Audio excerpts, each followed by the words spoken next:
freaks, and today we have a face hit tutorial.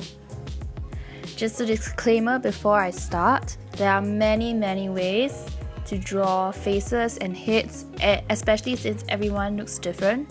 So this is just my way of drawing it, as well as some basic guidelines for you. Remember that everyone's faces look different, so the way you draw yours will be considered as your style.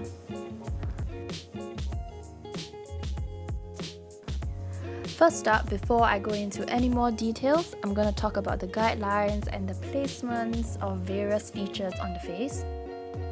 Normally when I draw my guidelines, I use a different colored pencil. So in this case, I'm using a Prismacolor Cold Erase pencil in blue, because I like to see blue lines, but sometimes I do use red as well, depending on my mood. Just like almost every other tutorial you see, I start with a circle for the head, and then I put a horizontal line somewhere 3/4 down the head, as well as a vertical line down the center. This is for a forward facing head. Next, I do the placement for the eyes. So your eyes do remember that your eyes are round, they are spheres, and then I'll do a nose just under the horizontal line. Now at the two sides of the faces, I draw a straight line to indicate where the face will end after the eyes, and then I will bring that down to form a sort of elongated semicircle as a guide to where the chin might end. So different people have different face shapes, so this is just a very generic guide, and then you can either draw the face smaller, slimmer, or rounder, squarer, depending on what character you're drawing. The ears normally come, the top of the ears normally come up to the midpoint of the eye sphere. So I'm just going to include that in the guidelines as well as a line for the lips. Now I'm going to show you where the placement of the features are. So normally I start with the tear ducts of the eyes, so that's the two dots nearer to the nose, and then I also indicate the outer corners of the eyes to see how long I want my eyes to be, and then sort of see whether they are too big for the face or too small. Once again, how big or small the eyes are really depends on your style. So I also put the nostrils along the bottom part of the cone shape of the nose, as well as a little side curve there, because that's just how I like to do it. A tip for drawing the eyebrows is to draw a line up from the tear ducts of the eyes, and then your eyebrows start from there. And the ends of the eyebrows actually end with this slanted line coming up from the outer corners of the eyes, and I'm not drawing it here, but I will draw it in later on for you guys to see. So here I'm indicating the proportions of the circle that I've drawn. So the bottom up of the face, from the horizontal line to the bottom of the circle, is about half of what the top part of the circle is, and then from the bottom of the circle to the chin, it is another one part.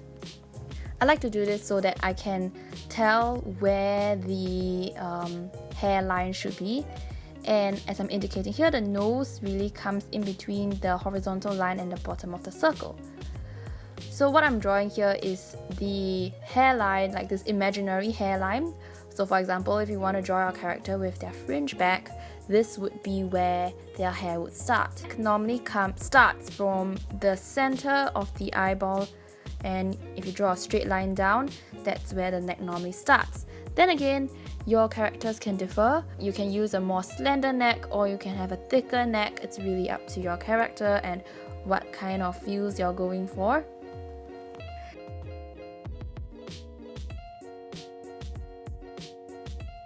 Here I'm indicating the two ends of the lips, and this ends slightly towards the center from the middle of the eyeballs.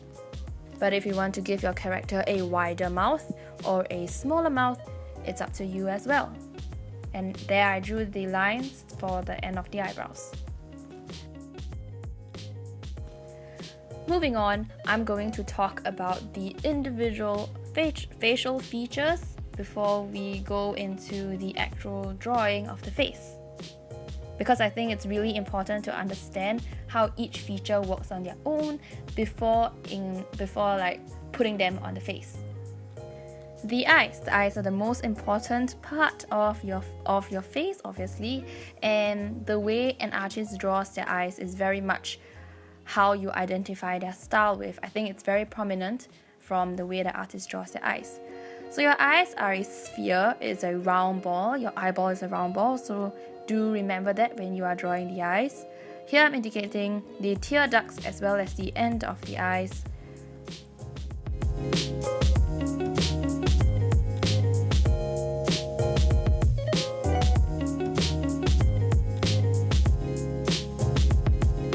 And then I'm going to draw the eyelid, and it's going to follow the curve of the sphere. And the bottom of the eyelid comes up to the bottom of the sphere, and the double eyelid follows the contour as well.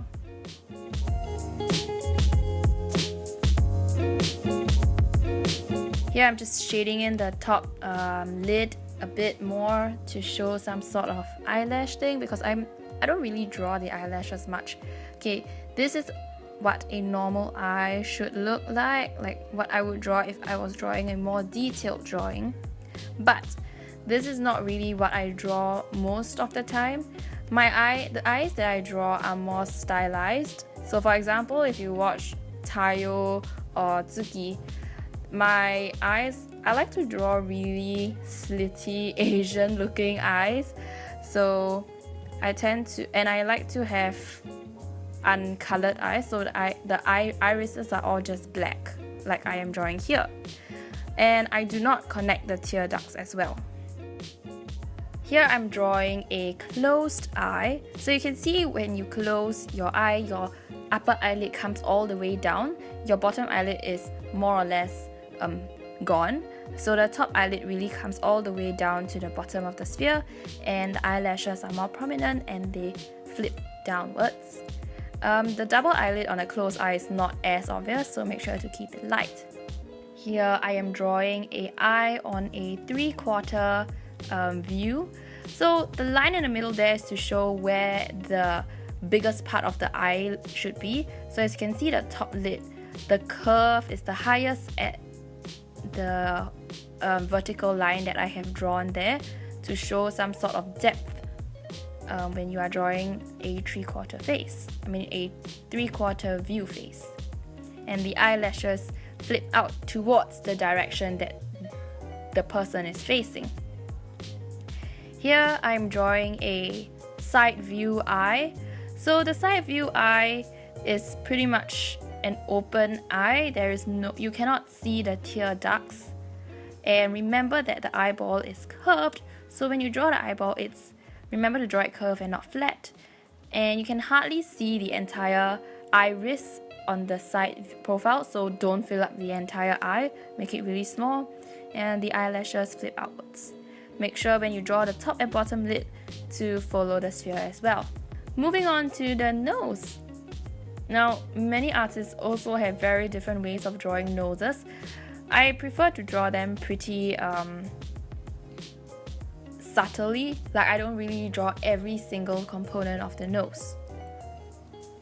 Normally, I start the nose with a sort of long diamond shape.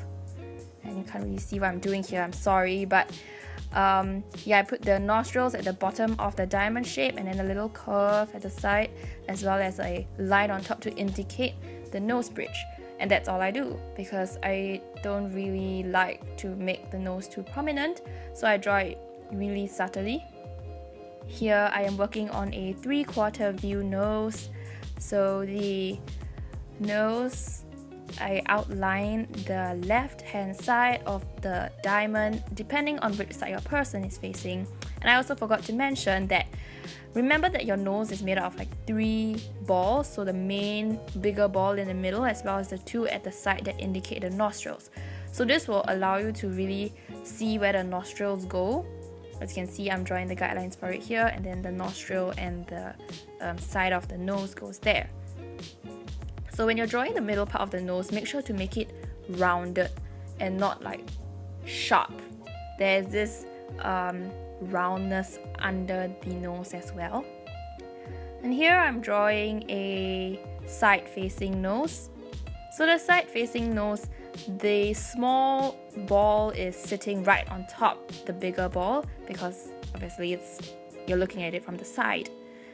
Remember again to have that little round shape, that little round curve underneath the nose, because imagine that there is a ball there in the middle. Here I'm drawing another 3/4 view nose, but this one is a little bit more to the front, so it really depends like what angle your character is facing. So the more you draw, the better you will be at drawing your character faces at different angles. So here it's kind of like a combination between the front facing as well as the 3/4 facing nose, where you can kind of see both balls, but you can see a little bit more of the bridge versus the front facing one. Moving on to the mouth, which will play a really important part in your character's expressiveness. So as always, I start with a line, and this lips that I'm drawing here is a more detailed one, and I have a cupid's sort of like indent in the middle there, and then I wing it out to the corners of the lips, and then I follow it with the top, and that will create your top lip. Then again, people have varying lip shapes, so their cupid's bow might be more pronounced or not. Then the top lip is normally darker than the bottom lip to show the shadowing. The next lip that I'm drawing is the lips that I normally draw. It's more stylized, it's easier to draw. So I just start from the center and I do these two wings to the side. It's like drawing a bird when you were a kid. And then I shade it to create a the upper lip, excuse me. And then I just fill in the bottom lip. I think it's an easier way to draw lips, and it kind of gives you the same effect. Here I'm drawing some smiling lips using my more stylized version. So once again, the bird starting from the middle towards the sides, and then just fill in the bottom lip, which is thicker in the middle versus the nearer to the ends. It tapers towards the ends. Here I'm doing the guidelines for a 3/4 view lips. So once again, you start with the indent at the top, but now you make it curve inwards, so they all curve in one direction. So now as you can see here, they're all curving towards the right. So it's as if, and remember that the lips go in and come out. So that's what I'm doing here. The top curves in and then it curves out. So that's how you show a depth in drawing lips. Here I'm drawing the 3/4 lips in my style, which is an easier way to do it. Start from the center and go out to the right, and start from the center and go out to the right. And then you fill it in, and then you make sure to draw the bottom lip as well, and remember that it goes in and out. It is up to you whether you want to shade the lips or not, depending on what color your character's lips are. Now I'm drawing a 3/4 smiling lips in my style, so I'm just going to indicate how big I want her smile to be. And then I'm going to draw the top lip again from the middle out, and the middle to the right, middle to the right. I'm just going to have two little lines at the corners to show more of a smile. And then I outline the line that I've drawn. Remember to start not from the end, but somewhere in the middle of the outer corner of the lips. And then I just follow the curve to draw the bottom lip, and then I draw some teeth. I think the way I draw lips, like the more stylized version, is a really much more simpler way to draw lips than the normal way. So you guys could start with this if you're not very good at drawing lips to begin with, and then you can move on to the more detailed ones.